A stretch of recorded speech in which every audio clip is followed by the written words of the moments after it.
Hello दोस्तों, नमस्कार। उम्मीद करता हूं कि आपका स्वास्थ्य एकदम ठीक होगा और आप अच्छे से तैयारी में लगे हुए होंगे। आज का जो हमारा विषय है वो है महान्यायवादी या फिर अटॉर्नी जनरल ऑफ इंडिया।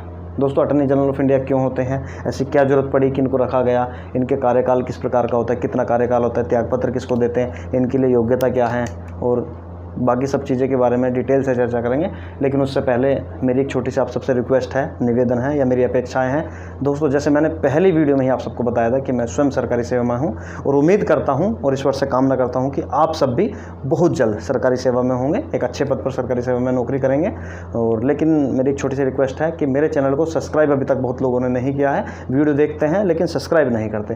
तो मेरा निवेदन है कि मेरे चैनल को सब्सक्राइब करें और प्लीज़ शेयर करें ताकि उन लोगों के पास ये वीडियो जा सके जो लोग तैयारी में हैं। और वीडियो अच्छी लगे तो प्लीज़ लाइक करें और वीडियो अच्छी ना लगे तो भी लाइक करें। ठीक है, तो आइए शुरू करते हैं। महान्यायवादी अटॉर्नी जनरल ऑफ इंडिया। देखो, संविधान के भाग 5 जिसका नाम है संघ, जो अनुच्छेद 51 से अनुच्छेद 52 से 151 तक हमें देखने को मिलता है। तो संविधान के भाग 5 में अनुच्छेद 76 के तहत महान्यायवादी या फिर अटॉर्नी जनरल ऑफ इंडिया का पद सृजित किया गया है। देखो, होता क्या है, आप सबको पता ही है कि भारत के जो नेता हैं वो कितने पढ़े लिखे होते हैं, उनके पास कितनी विधि की जानकारी होती है।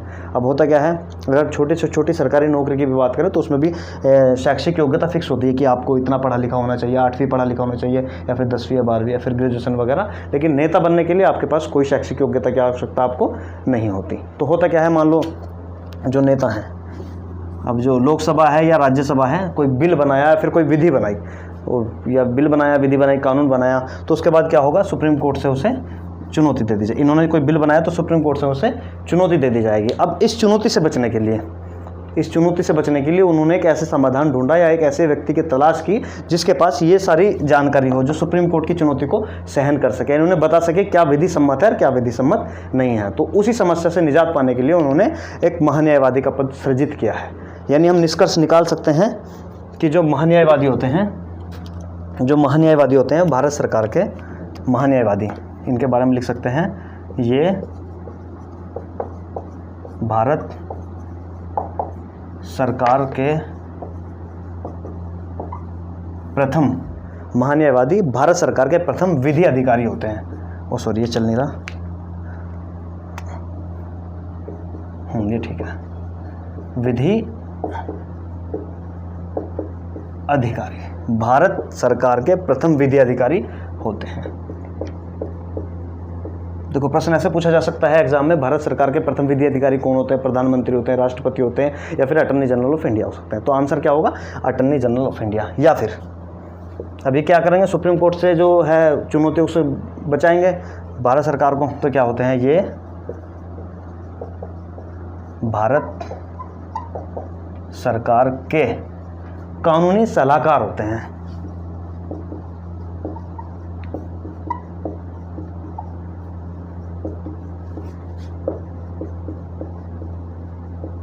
अटॉर्नी जनरल ऑफ इंडिया जो होते हैं वो भारत के प्रथम विधि अधिकारी होते हैं, प्रथम विधि या कानूनी अधिकारी होते हैं और साथ साथ भारत को कानूनी सलाह देते हैं। बिल बनाते समय उन्हें बताएंगे कि क्या विधि सम्मत है, नियम कानून की उन्हें अच्छी तरह से जानकारी होती है। तो क्या क्या होते हैं, विधि अधिकारी होते हैं और कानूनी सलाहकार होते हैं। ठीक है, अब बात करते हैं इनकी योग्यता की, इनके पास योग्यता क्या होती है। देखो, मैं यहाँ लिखता हूँ योग्यता।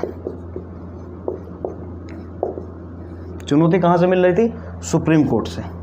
सुप्रीम कोर्ट में चुनौती कौन दे रहा था, जो जज बैठते हैं वो इनको चुनौती दे, सुप्रीम कोर्ट के जो जज हैं उनके माध्यम से चुनौती दे रहे थे। सुप्रीम कोर्ट के जो जज अपने आप में विद्वान होते हैं, उनके पास बहुत अच्छी मात्रा में, मतलब बहुत अच्छी जानकारी होती है। तो इन्होंने क्या करा, इन्होंने एक ऐसे व्यक्ति जो सुप्रीम कोर्ट के जो जज के बराबर, यानी योग्यता होती है, ये ऐसे होते हैं, मतलब सुप्रीम कोर्ट के जज तो नहीं होते लेकिन उनके बराबर की योग्यता। तो हम लिख सकते हैं सुप्रीम कोर्ट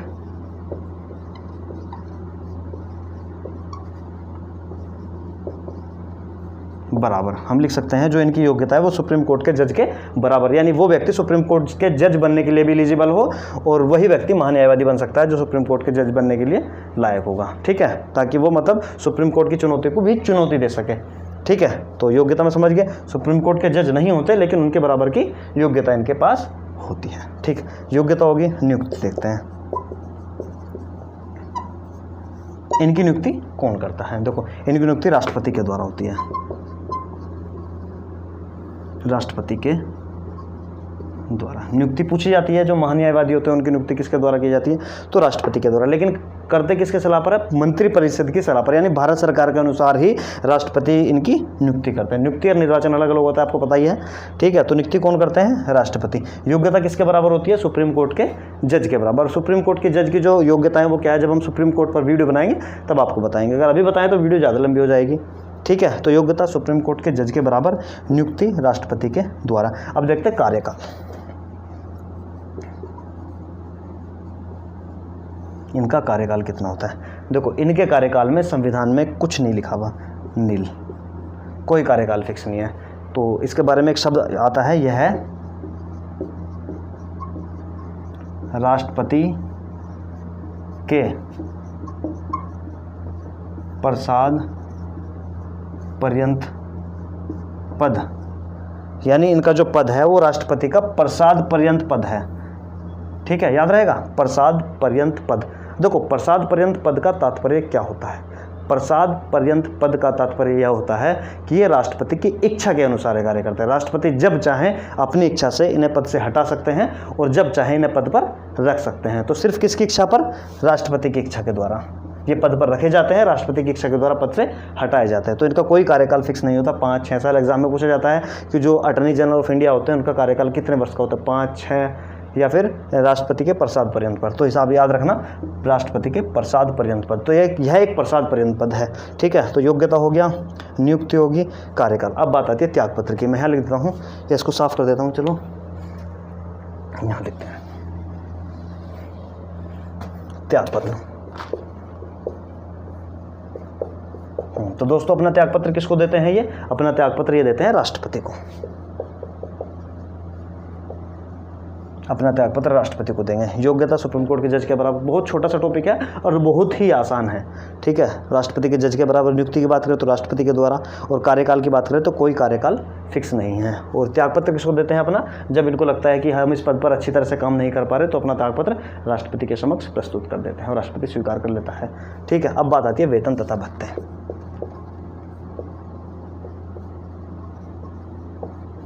देखो, वेतन तथा भत्ते के बारे में भी कुछ नहीं लिखा हुआ है। वेतन तथा भत्ते के बारे में भी कुछ नहीं लिखा हुआ है। तो क्या होता है, इनके वेतन तथा भत्ते राष्ट्रपति तय करते हैं,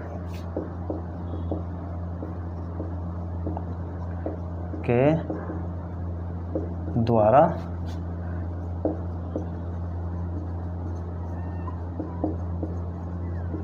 तय किए जाते हैं, ठीक है। वेतन तथा भत्ते राष्ट्रपति के द्वारा तय किए जाते हैं, ठीक है। योग्यता होगी, नियुक्ति होगी, कार्यकाल हो गया, त्यागपत्र हो गया, वेतन तथा भत्ते होंगे।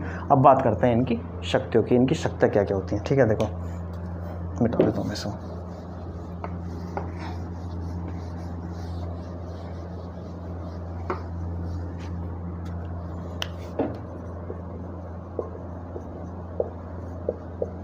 देखो, आपको पता है लोकसभा, संसद में लोकसभा या राज्यसभा होती है, ये संसदीय कार्रवाई में भाग ले सकते हैं। ये संसद की किसी भी कार्रवाई में भाग ले सकते हैं। लोकसभा में भाग ले सकते हैं, समितियों में भाग ले सकते हैं और वहाँ पर बोल सकते हैं। संसदीय कार्रवाई में बोल भी सकते हैं, ठीक है। संसदीय मैं लिख देता हूँ,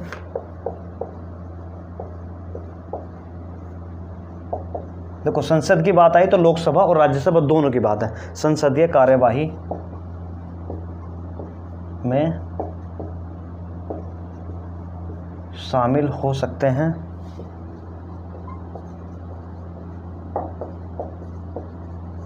बोल सकते हैं, किंतु मत का प्रयोग नहीं कर सकते, यानी वोट नहीं दे सकते।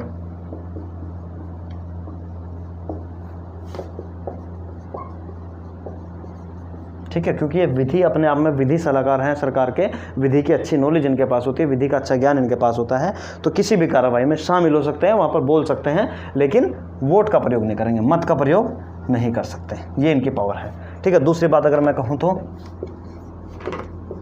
मैं ऐसी बता देता हूँ, सरकार के पक्ष में भारत की किसी भी कोर्ट में ये सरकार के पक्ष रख सकते हैं। कोर्ट में सरकार के पक्ष में किसी भी कोर्ट में अपना पक्ष रख सकते हैं, सरकार का पक्ष रखेंगे। यह है भारत के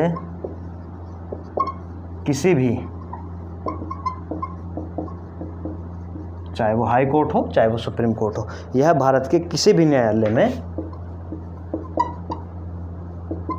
सरकार का, सरकार से मतलब भारत का, भारत सरकार का पक्ष रख सकते हैं, या भारत के किसी भी न्यायालय में, भारत सरकार का या भारत के किसी भी न्यायालय में, चाहे वो हाई कोर्ट हो या सुप्रीम कोर्ट, भारत सरकार का पक्ष रख सकते हैं, क्योंकि भारत सरकार के वकील होते हैं तो हमेशा भारत सरकार का पक्ष ही रख सकते हैं। तो उम्मीद करता हूँ कि ये वीडियो आपको पसंद आई होगी, और यदि अच्छी लगी तो प्लीज़ शेयर करें। Thank you so much.